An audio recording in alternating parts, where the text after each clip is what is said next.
Alô? Bem, é com grande prazer, então, que nós estamos recebendo o professor Bill Nichols, da San Francisco State University, que está nos visitando aqui essa semana, né? Ele vai dar uma palestra hoje intitulada Confundindo Filmes, Mockumentary e Outras Formas de Documentário Irônico, basicamente sobre a ironia no documentário. E amanhã será a vez da palestra intitulada Vozes da Representação, a Narrativa Documentária.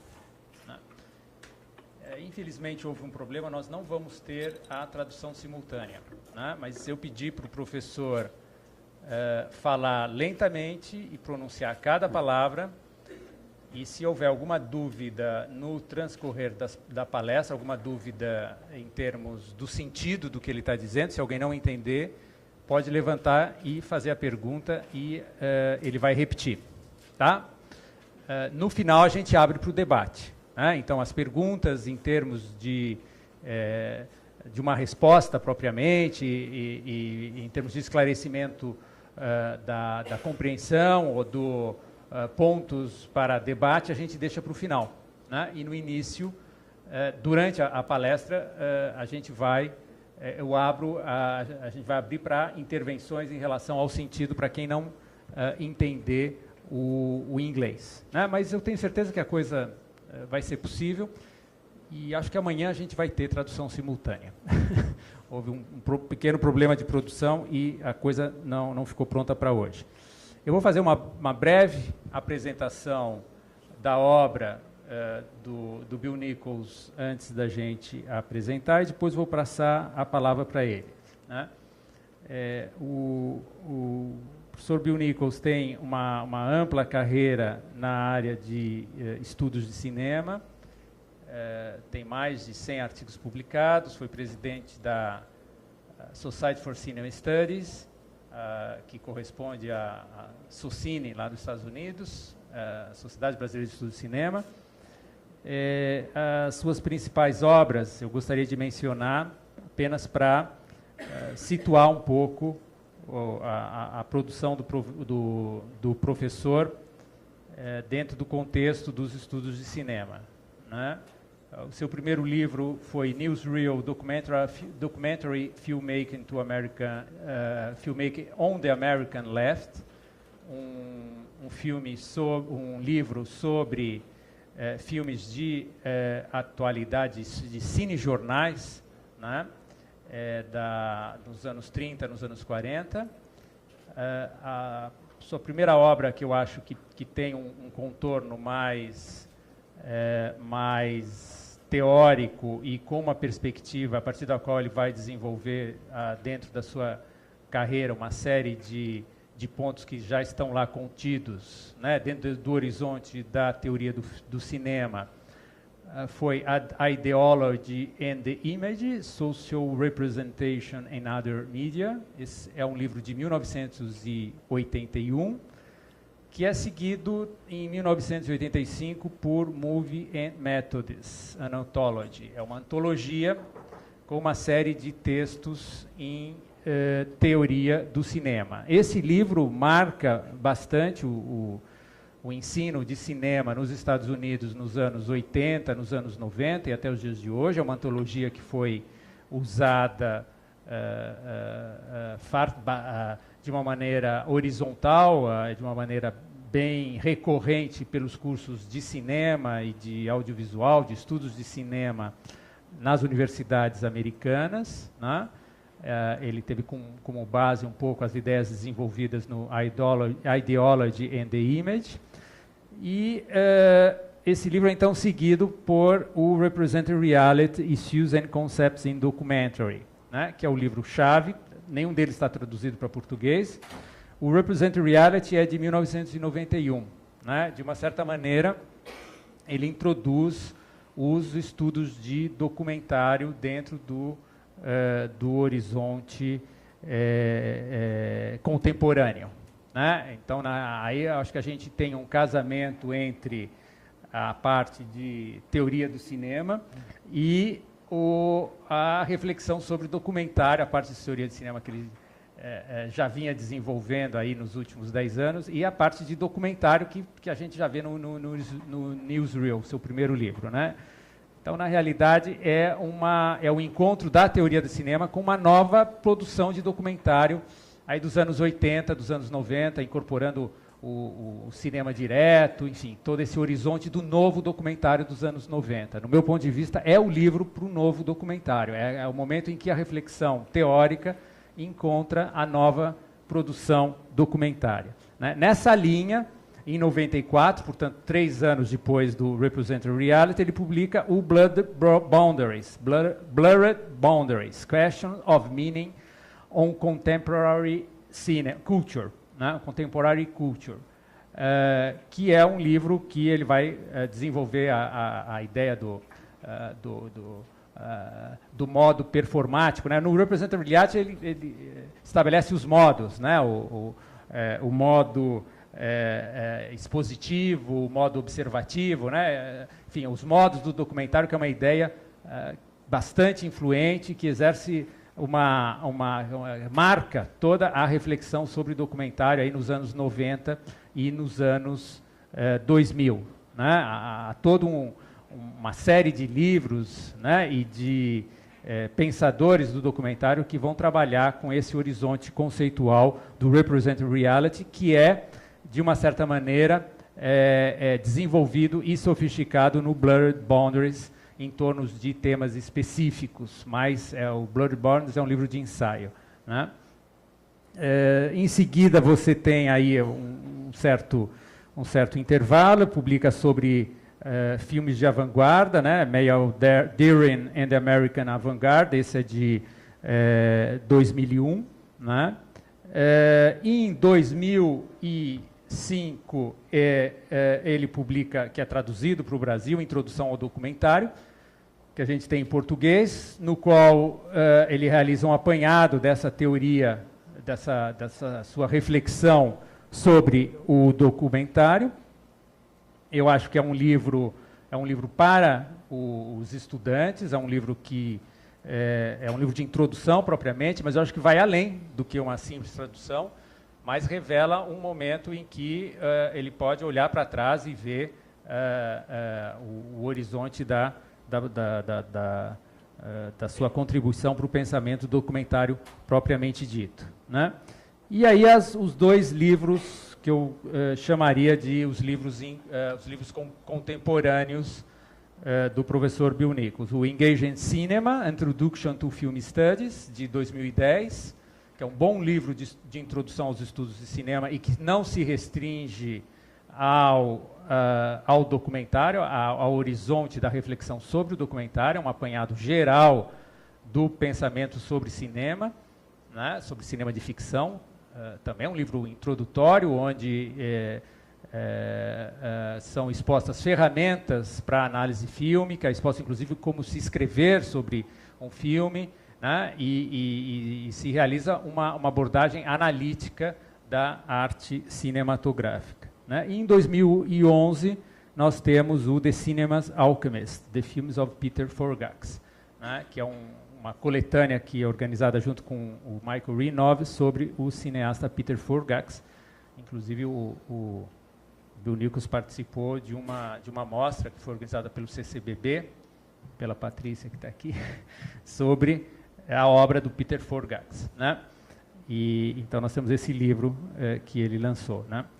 Essas são as suas principais obras. Eu não vou me alongar mais. Eu sei que essas introduções são sempre, às vezes são um pouco longas, né? A ideia foi só situar a obra do professor como uma obra que é debruçada, é uma obra que tem um recorte conceitual e teórico forte, né? E vocês vão sentir na comunicação dele hoje, talvez mais ainda do que na comunicação de amanhã, pelo que ele me falou, né? Mas esse é o horizonte em qual ele trabalha e de onde ele vem, né? Uma reflexão conceitual mais densa, né? E que se divide com um foco forte em documentário, mas que não se esgota nesse horizonte, né?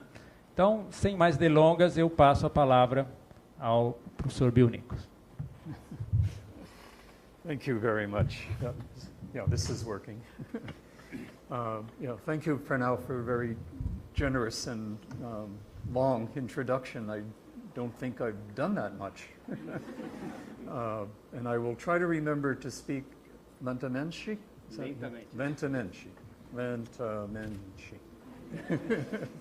I've been in Cachoeira and Salvador and now here, and this is my fifth trip to Brazil since 2010.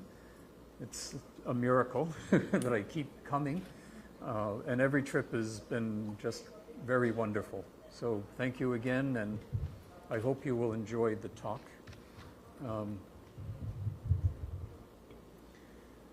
It's about basically, although it's partly mockumentary, it's mainly about irony, and that's why I wrote that phrase on the board.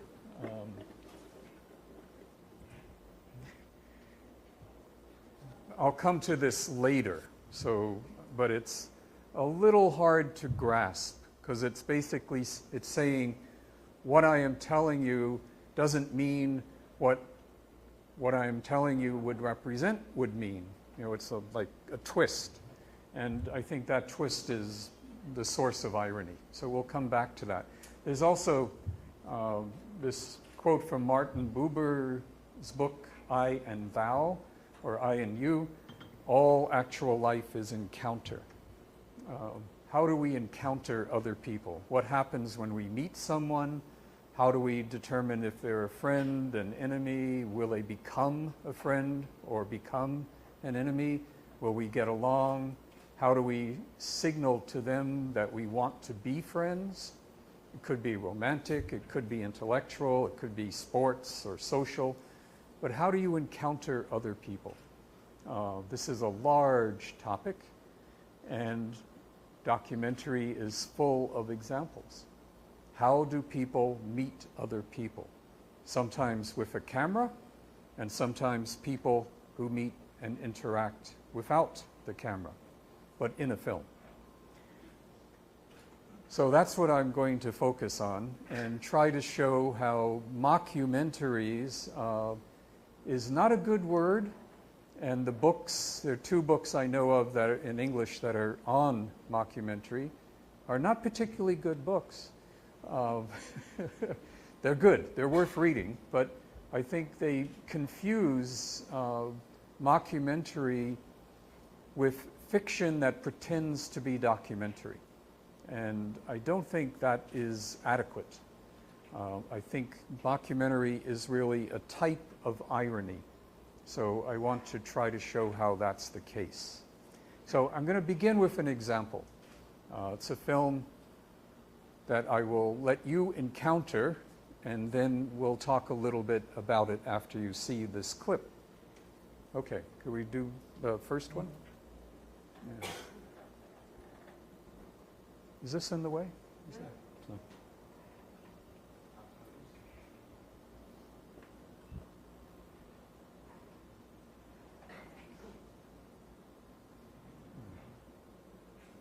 Yeah, that's not the beginning, right? It's in the middle. It's in the middle. I have to go back. Yeah. Oh, that's, ignore this. That's for the, that's the person that made the clip. Okay. Is there sound? This is 1 minute. Okay. We have to get the sound.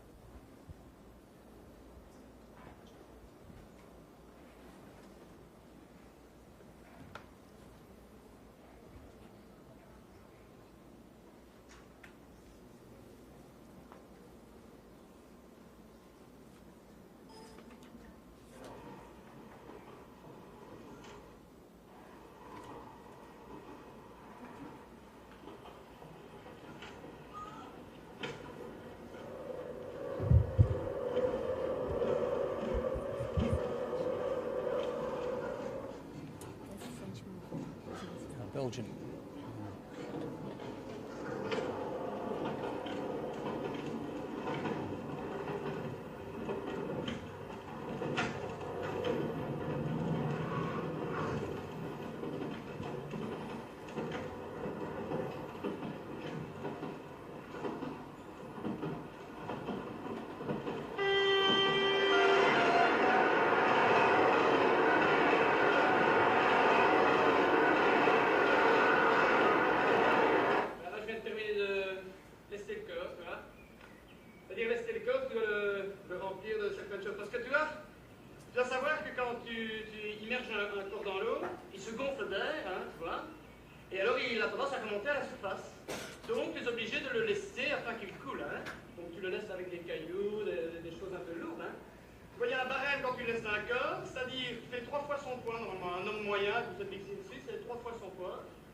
Mais sinon, par exemple, ça change, hein, tu vois, pour les enfants ou pour les nains, ça change. Pour un enfant, c'est plus léger, un enfant, hein. C'est 2 fois son poids. C'est 4 fois son poids. Comment? Non, non, parfois, par exemple, pour les nains, c'est 1 fois son poids. C'est beaucoup plus lourd, hein. Les os sont beaucoup plus lourds chez un nain, donc c'est 1 fois le poids. Une vieille dame, par exemple, ou un vieil homme, 5 fois le poids. Les os sont poreux déjà.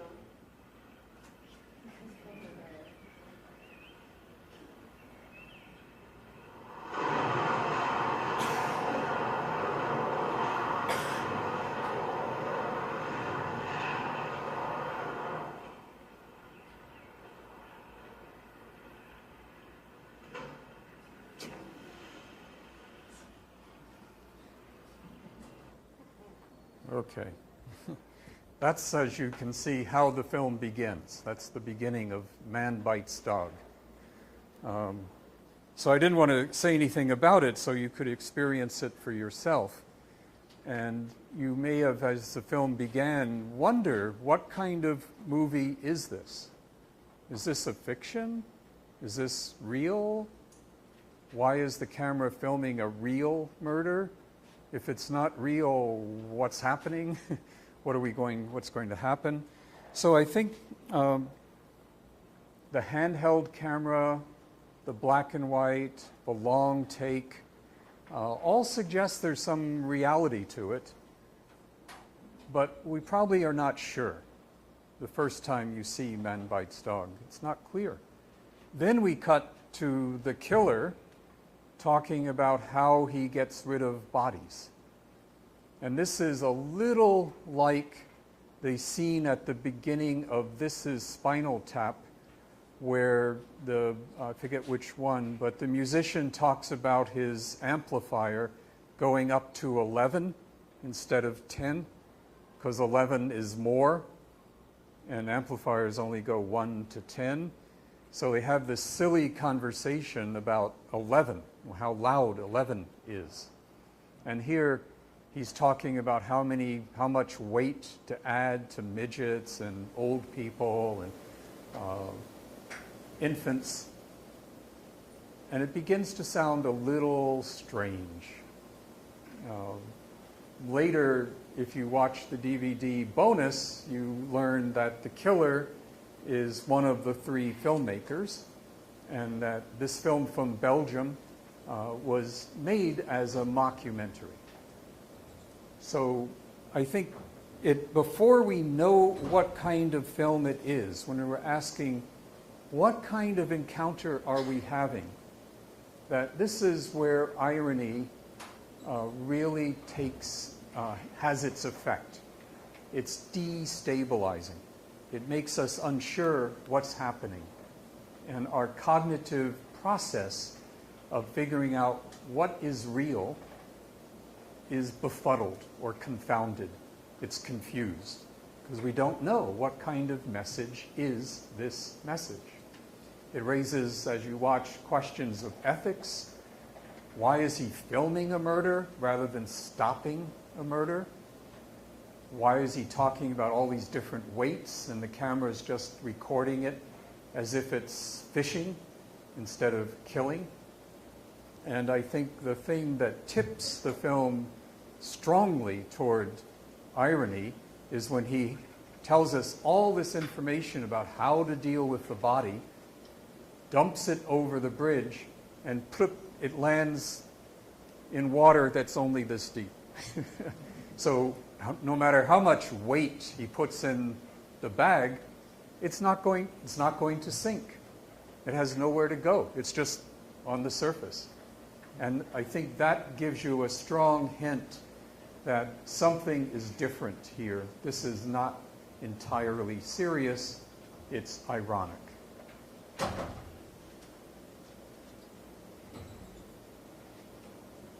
I'm not going to read this because it would be harder to follow, but I need to look sometimes to see what I'm including or not including.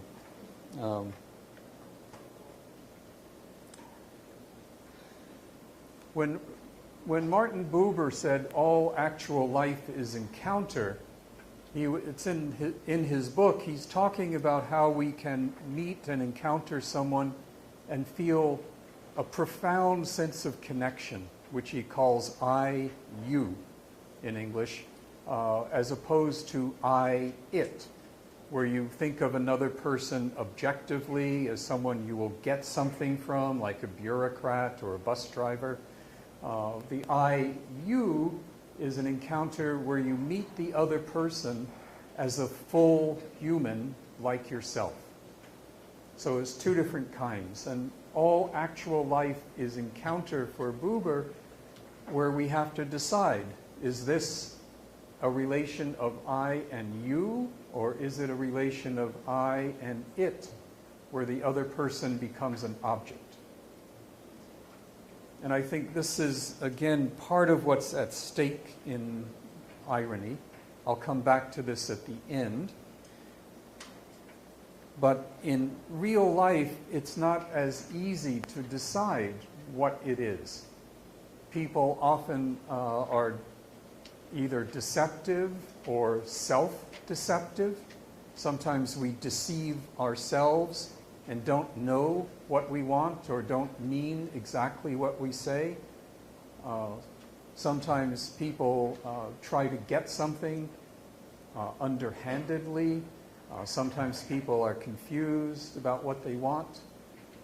Communication is often a negotiation. It may involve power and who has power in a situation and how that can be dealt with. So it's not as easy as just saying, I want to be an I and I want you to be you, and we'll get along fine and we'll have a profound connection. Even when we want that to happen, it doesn't always happen. And much of the time we have other needs anyway. We just need to know where is the cafe. And we don't need to get to know the other person. We just want information. So the task of figuring out what kind of encounter is an encounter, like what kind of message is a message, what kind of film is a film, are the kind of questions Clifford Geertz in anthropology described as thick description. Thick, dense, complex, when you get into all of the things that go into an encounter. And irony adds to it. If someone is not only maybe self-deceived, but is deliberately being ironic, it means that they're saying something they don't really mean, or they mean something they're not really saying. Like, it's very cold today. It's so cold is ironic or crazy because you know that I'm not speaking what I really mean. I feel very cool up here, except for sweating.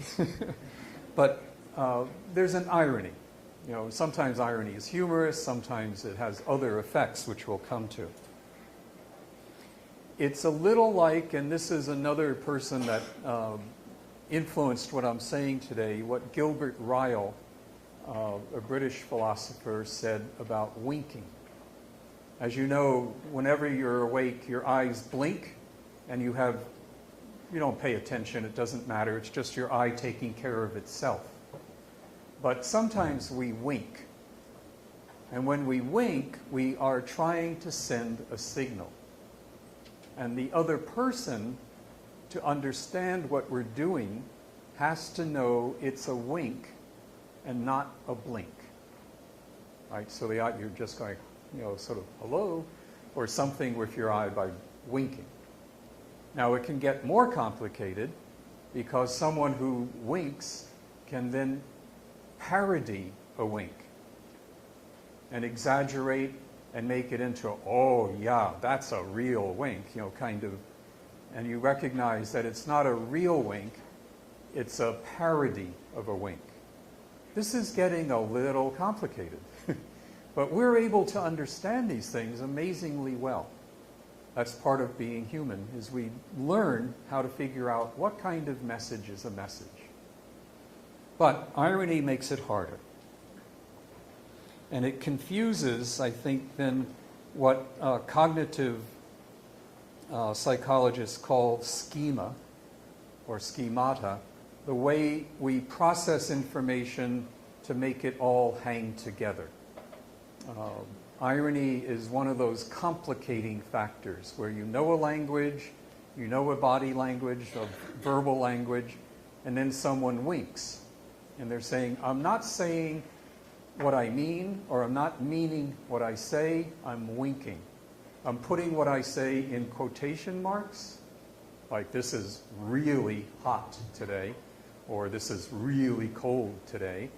The really suggests I don't really mean what I say. But when we talk, you don't see quotation marks. You have to infer them, guess that they're present. And sometimes we make mistakes and someone is actually flirting and we think they're just talking, or they're just talking and we think they're flirting, and we get confused. It can be awkward. Okay. So one of the ways of formulating this is on the board there. It comes from Gregory Bates, and he was looking at animal play. How do animals play? Two cats, they roll over on their backs and they scratch. And he watched this in the zoo. It's in this book, and he realized that what they're doing is like irony. It's a meta-communication. In his mind, he felt that animals, when they play, are saying, we're not fighting. But they do it in this way. They say, these actions, just sort of pawing instead of clawing, these actions, or the signifiers, depending what we're doing, do not denote, they don't mean, what those actions for which they stand, which would be, in the play, it would be fighting, really clawing. They do not denote what, paw, just gently hitting, gently touching, does not denote what the action for which it stands, clawing, would denote. It's referring to something that's not being done to indicate that this is different from what's not being done. Because animals can't say, let's play. Okay, let's play. They don't have the language to do it. So instead, they don't fight. So they're saying, these actions don't denote, they don't mean what the actions they stand for, the fighting, would denote. We're not fighting. But they can't use not. So how do you say not without saying not? You play, and the other animal understands in some way that's very complex that you're playing, that this is not a fight, that you don't have to try to kill or be killed. It's play.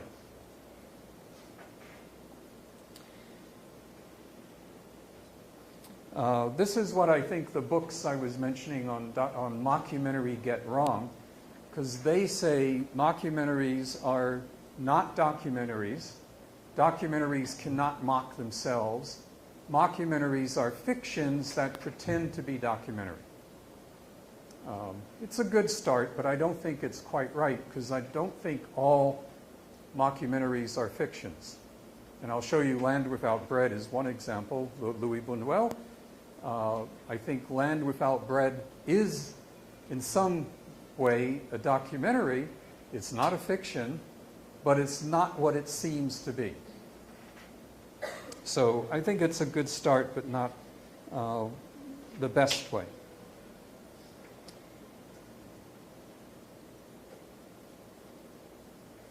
So part of what makes irony complex is it's always referring to another level, and it's nullifying that level, saying, I'm referring to fighting, but we're not fighting. We're nullifying, canceling the fight. We're going to play instead. When we cancel fight, that means we'll play. Or when you cancel documentary, it means we're mocking or being ironic about qualities of documentary. Now, how this happens is, and what it does to us is what's of interest to me. I'm particularly interested not in deciding this is a mockumentary. Now we have it in a new category. We have a kind of documentary, fiction, experimental, mockumentary. It's a box. And we can pick up the box and go home and say, here's my mockumentary box. It's all boxed up.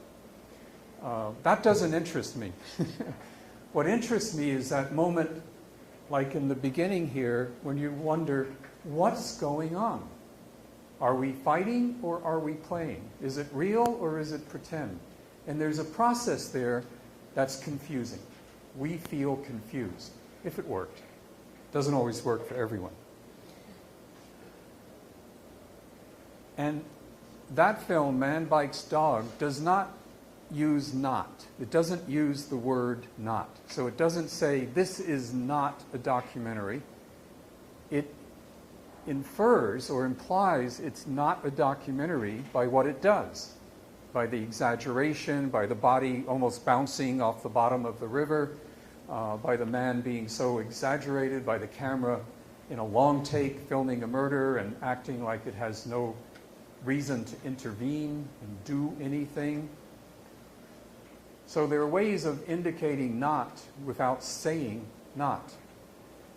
They can be very harmful sometimes. So Bateson has another example I'll read of what's called a double bind.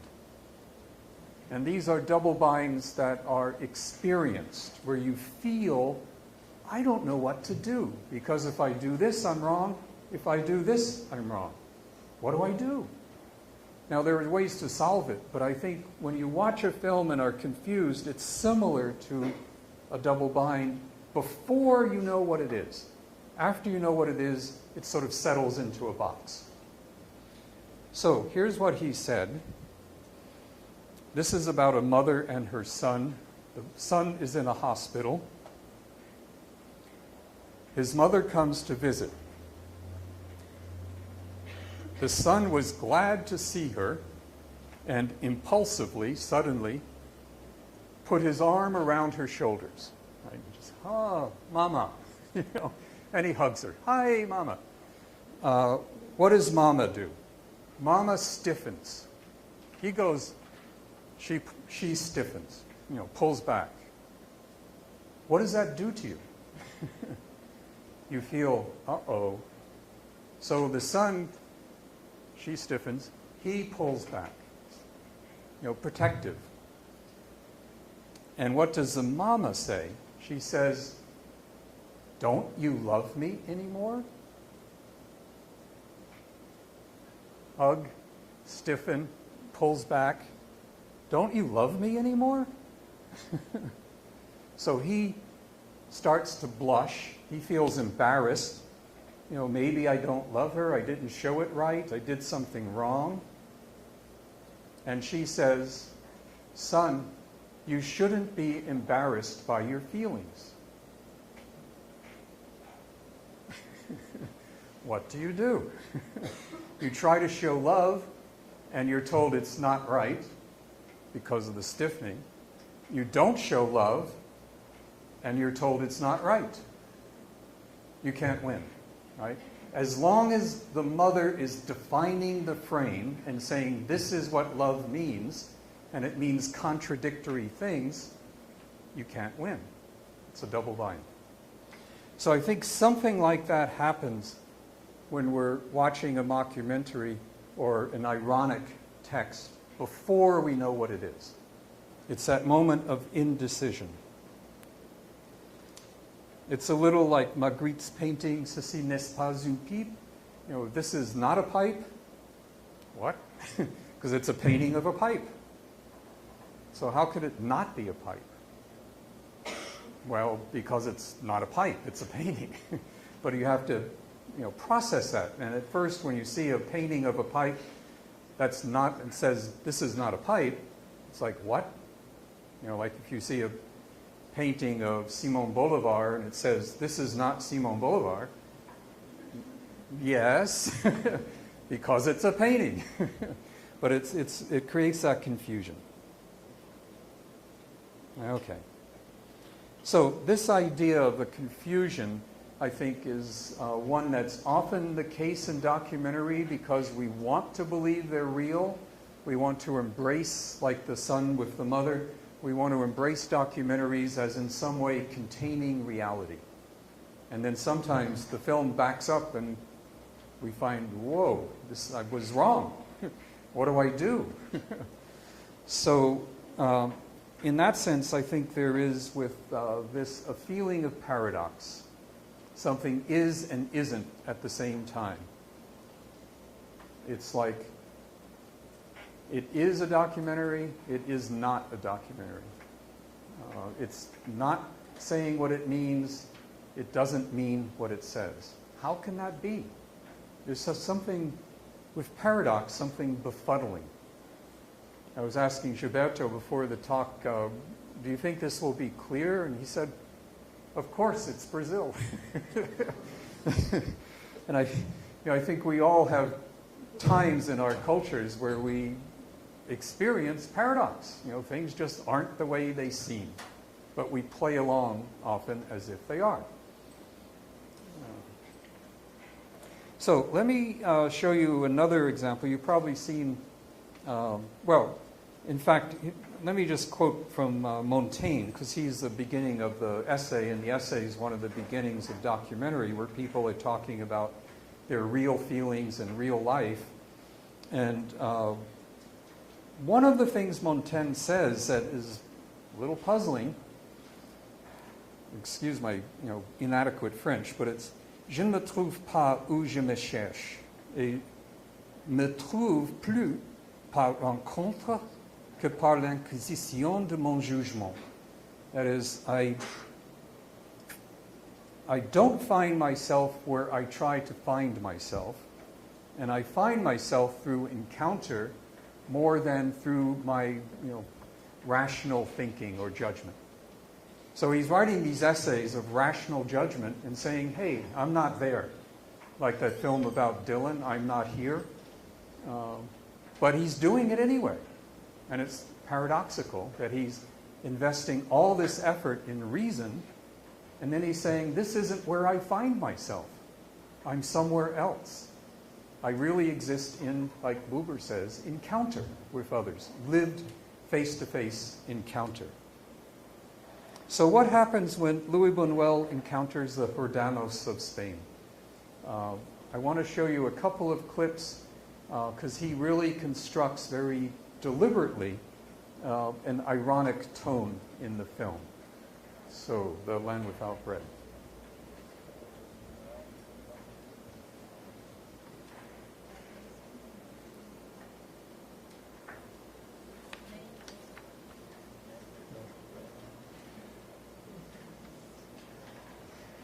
Now, these are 3 different clips. We'll go through them one by one.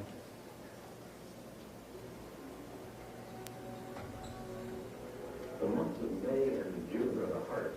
The Jordanos have finished their supply of potatoes by then, so they eat cherries. If they wait for them to ripen, they will starve, so they eat them green, which gives them dysentery. Okay, I'll just say a word. So this is a double bind. And he's describing how the culture that the Jordanos live in creates a double bind. If they wait for them to ripen, they starve. if they don't wait for them to ripen, they get sick. Not a very good choice, but that's their choice. And it's presented as a double bind. Let's go to another clip. This is the one. How many have you seen Land Without Bread? No. Okay.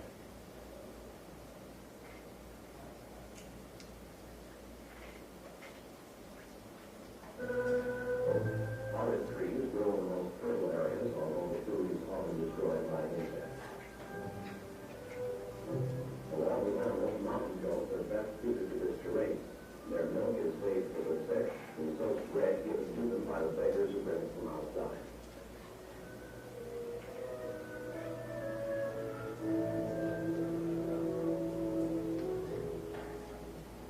One eats goat meat only when one of the animals is killed accidentally. This happens You see a sometimes smoke when they here. kill their feet and there are loose stones on the goat back. Now, what's it about now? That. So I want to come back to that, yeah.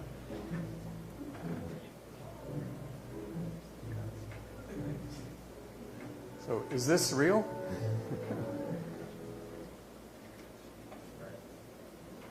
What is this?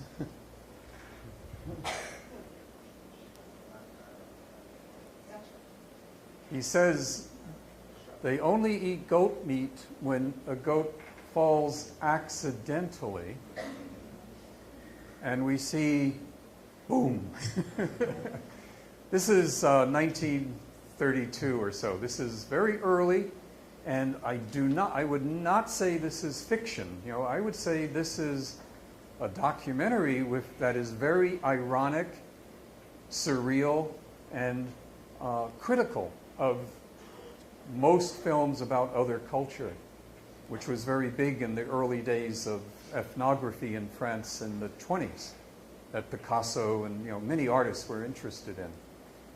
But here, he's telling us they only eat when there's an accident, and then he's showing a goat fall that is no accident. This is not an accident. Ceci n'est pas une pipe. Could you go on to where it cuts to the next shot? It would just be a little bit, right there. Yeah, okay. Yeah, that. Yeah. You see, here too, he cuts. The goat is falling, and then cut, and the camera runs over and films down, and you see the goat still falling. Is that possible? In 1932, no. Maybe with modern sports technology, you can kick the ball and then be down at the goal, and you see the ball come from the other end. But no, he's telling us I am not saying what I mean, I'm not meaning what I'm saying, I am being ironic without saying not. It's done by cinematic means, by how it's edited and so on. And we understand it. Now, the last clip is about the sort of cruel tone that Buñuel takes, which I think, again, is meant ironically. But let's see that one.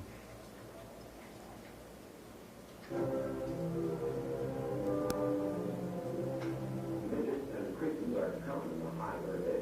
Generally, the family views them as jokers. Some are dangerous and will either flee from strangers or attack them with stones. One sees them coming back from the mountains at sunset. We had a difficult time trying to photograph the idiots. The degeneracy of these people is caused principally by hunger, by lack of hygiene, and by insects.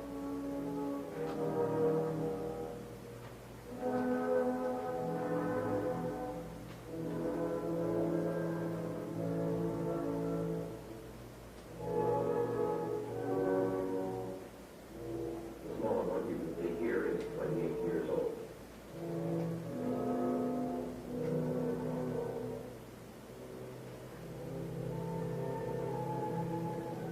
Here is another type of idiot.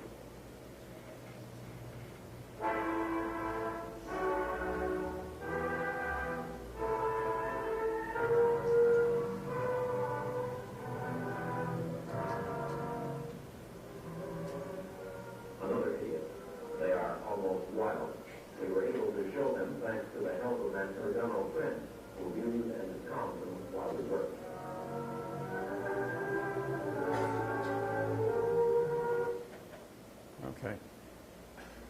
So there's something about the tone that's a little like the killer talking about weighting the bodies with stones.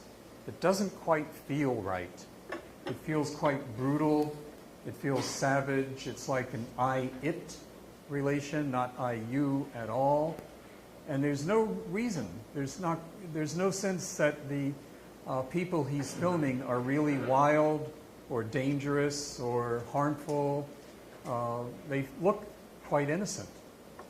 So I think Buñuel is pulling the wool and winking at us that this is what you hear in many films, and I am pointing out to you how you hear things about other people and cultures in ways that distort reality. The music from Brahms is also very soothing and calm, and what you see is not soothing and calm. It's, I think Buñuel chose it deliberately as inappropriate, as something that doesn't fit, and it makes us feel uncomfortable. What kind of message is the film? And until we figure that out, that's where we're in this ironic zone of confusion. What kind of message is the message? Are we playing? Are we fighting? Are we winking? Are we parodying a wink? We have to figure that out.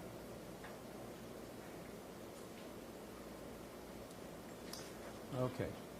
Now, another film later, this is, I don't have the dates with me right here, but I think it's the late 70s. A film that's considered one of the launch pads for mockumentary, although it's 40 years after Land Without Bread, so I think this tradition goes back further than some books acknowledge, is another film called David Holtzman's Diary. And we see David in the very first shot. I'm going to show you the beginning of the film, where he talks about his plan to make a diary on film. This is in the 70s when lightweight cameras and tape recorders, back in the analog days before digital, made it possible to film in bedrooms and houses on the street for the first time. You know, until roughly 1960, that was very hard. So this is like an early version of what people now do all the time with the web and putting, you know, things up on YouTube and so on. But it's a full-length movie called David Holtzman's Diary, and we will now, in the beginning, meet Mr. Holtzman and hear from him about what he's doing.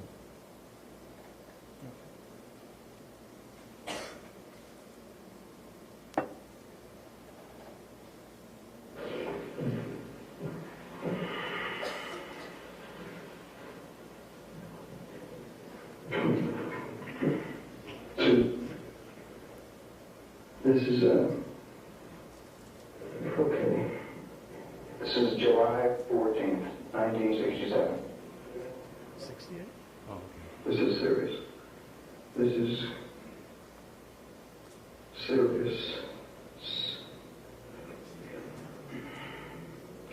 Last week, I lost my job. That's too bad. It's not such a great job, but it was the only job I had. This morning, however, I got a reclassification from the draft board, A1. Perfectly American. So now I'm going to do something that has been on my mind for a long time.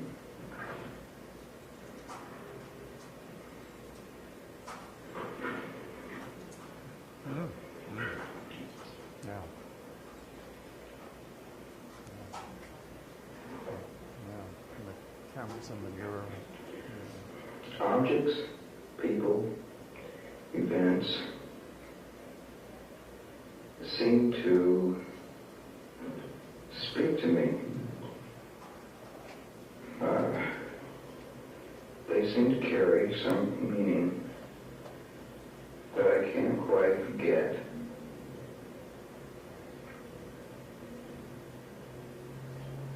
My life, though ordinary enough, seems to haunt me in uncommon ways. It seems to come to me from somewhere else. And I've been trying to understand it, but it seems that I can't get it. So, the noted French wit Jean-Luc Godard said, what is film? Film is truth 24 times a second. So I thought that if I put it all down on film, and I run it back and forth, and put my thumb on it, and I stop it when I want to, then I got everything. I got it all. I should get it all.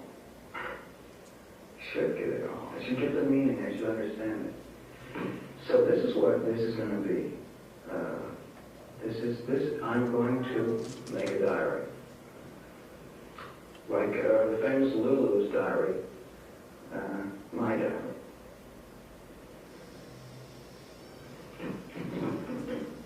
My diary. Okay. So this actually is 1968 during the Vietnam War, and not long after the Nouvelle Vague. And at this point, if you were seeing it in a theater when it came out, there's no reason not to think it's a diary, or very little reason to not think it's a diary. And the film goes on for 80 minutes of him filming his life, his girlfriend, people he meets, other people that argue with him about the point of making a film. And it's only when it's at the very end and we see the credits do we learn that David Holtzman is played by an actor named L.M. Kit Carson, and that David Holtzman is not the filmmaker or director either. That's a man named Jim McBride, and that the entire film was scripted, that there's a screenplay that he is performing. And for most people, it comes as a shock. It's like, I thought you were blinking, now I see you were winking. And these signifiers do not denote that which the signifiers for which they stand would denote, because it's no longer a document of his life. It's a representation of what a document of his life might look like when it's not a document. It's ironic. And it could be upsetting, like the son and his mother. You could feel betrayed. You could feel inspired. You think, wow, I could make a film like that too, which will be the next example. But how we receive it is variable. How we get it, how we understand what kind of message is this, takes time. And we catch on sooner or later, but in many cases it's very much later. It's not until the very end when we see the credits, because it's very convincing. It's one of the most convincing films that appears to be a documentary, but was staged, acted, and scripted so that it is not what it seems to be. Also, if you think about it as a real diary, in a way, this is the film that replaces the film David Holtzman would like to make, but can't because he doesn't have an idea for a film. He only has a diary. So instead of a film with a narrative and a beginning and an end, a diary could go on, continue for the rest of his life. And ironically, we learn that the film ends when his camera is stolen. At the very end of the film, there's a title comes on and says, David Holtzman's camera was stolen. That is why the film will now end. which is scripted. 5 years later, in the early 70s, Mitchell Block, who was a grad student at NYU, New York University, said, without David Holtzman's diary, there would be no lies. And he films. You can hear the camera running, you can see them interacting, and at one point they just chat, sort of warming up, and then he says, what's been going on? Is there anything new going on in your life? She says, no, not really. He said, come on, it must be something new. And she says, well, I was raped last week. And then things start to get serious. And the filmmaker starts to ask her questions about what happened. I'm going to show you a fair piece of it. I think for now I was saying maybe the dialogue is too fast to fully follow, so I might pause a couple of times. But the basic idea is it's long take. There's just one edit in the film. Long take. And the filmmaker is pretty insensitive. He asks her questions that makes it clear he doubts her story. He questions the truth. Was she really raped? Did she really resist? Did she really tell the police? Did the police really do nothing? Did she wear something that was provocative? Did she, lure the rapist into coming onto her? Did she allow him to approach and then it went too far and she couldn't stop it anymore? In other words, he keeps saying things that imply that it's her fault. And it gets her upset, as you might imagine, because she was raped. So she is not happy that her friend, the filmmaker, is questioning her about, did you really get raped, or was this something that wasn't what it seemed? So I'll play some of this and you can see how it unfolds. It's a very powerful film because it's about a very serious subject. And as a documentary, I think it has a lot of impact. But we'll watch from about 6 minutes in, I think. Is that where you are, about 6 minutes in? Mm-hmm. Yeah.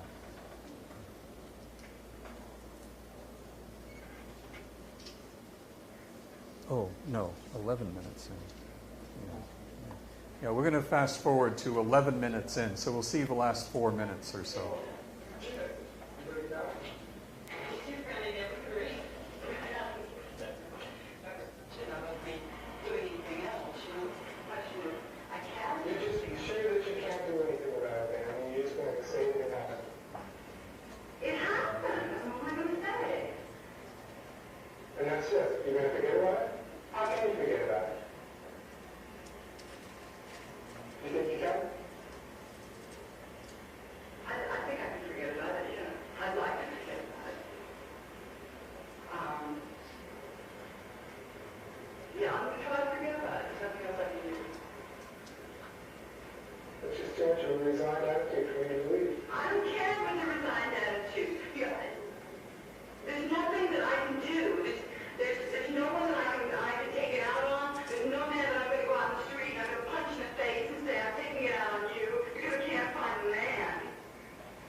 Yeah, just, is it pretty clear that, she's getting upset because he's asking her, why are you resigned? Why are you accepting it?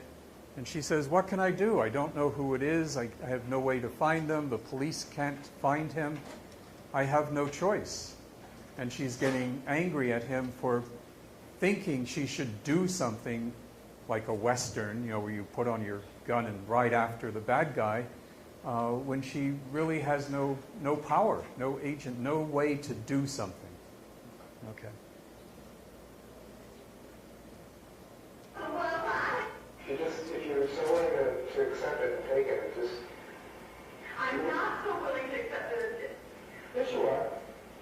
There's nothing else. Well, I don't understand what you're saying to me. There's nothing else that I can do. What I'm saying is it makes it look like it wasn't really rape.